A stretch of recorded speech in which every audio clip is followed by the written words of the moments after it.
So Yenhao asks, how do you determine when you know enough to pull the trigger to make an investment decision? Obviously, we cannot have 100% knowledge of all things, so how would you know is enough is enough? That's one of the toughest questions in investing, and there's no easy answer. Remember, we asked Eric Wolf that question, and how long before you start doing research, before you pull the trigger? And he says sometimes within a day, often more typically a couple weeks. In some cases, it can be 10 years. In the case of JetBlue, I did months and months and months worth of research and never pulled the trigger. The stock ran up. I would never short it. I was thinking it might be an interesting buy, but in the time I was doing my research, the stock doubled and was clearly not a buy. And so I didn't do anything. And in the vast majority of cases, by the way, the answer is just don't do anything. It may not be cheap enough, but do the work, keep it on your radar screen. So then the question is there's sort of two related questions. Is when have you done enough work to make a decision, number one? And number two, when is a stock cheap enough to actually pull the trigger and buy it? Again, two of the hardest questions in all of investing. I will say that it is, particularly in today's world, where you can get an infinite amount of information about a company. There's literally no limit to the amount of research you can do out there on the internet. You just have to have good judgment about why. What is your variant perception? What is it that you believe is going to happen in the future that's going to be material, assuming you're going to buy a stock, that's going to be materially better than what the market expects? And where do you think the company is going to be in 3 to 5 years? What are its revenues and margins and earnings, and what kind of resulting in profits? And then what kind of multiple will be on those profits? What do you think? What do you think's likely out there?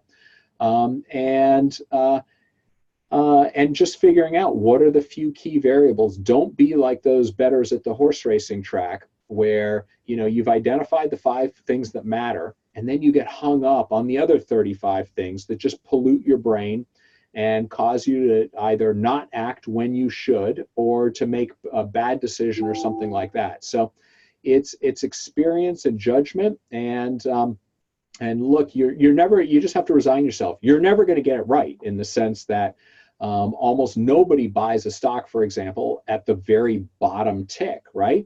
You just try and be generally correct in terms of your timing, in terms of getting into a stock, and then just sort of grit your teeth and recognize you're probably going to get, is probably going to go down some more from whatever price you bought it at.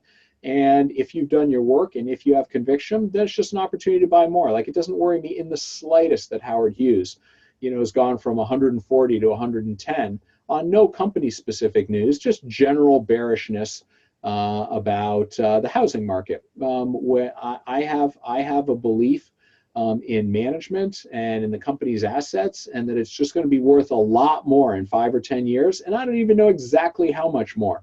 But I know that I've done a ton of work, and I've visited the 5 major properties that they have. I know management. I know the chairman of the board, Bill Ackman. So I know that the management and the capital allocation are going to be done superbly. And I know the assets are phenomenal and unique and are being developed. And therefore, you just got to have that degree of conviction. And then the stock price moves are nothing more than noise and or an opportunity to buy more when there's sell-offs, and occasionally to trim, if the stock's getting ahead of itself. So it's a good question, and one of the things, I almost can't teach it. Rather, I can try and give you a framework, and then I can show you a lot of case studies, and I could show you on something like SodaStream where my work was correct. I didn't need to do any more work, but the stock still went down by 2/3. I waited and waited till the stock got cut in half, and then it still went down by 2/3 from there. It ended up going down 85% peak to trough. And how, in that case, the correct thing was to stick to my guns, to buy more on the way down, and then I was well rewarded. But in the case of Spark Networks, where I failed to do a survey and failed to appreciate and understand the impact that Tinder and other free services were going to have. And so I got caught in a value trap. In the case of Netflix, when I was dumb enough to short it on the way up, I had not done enough work.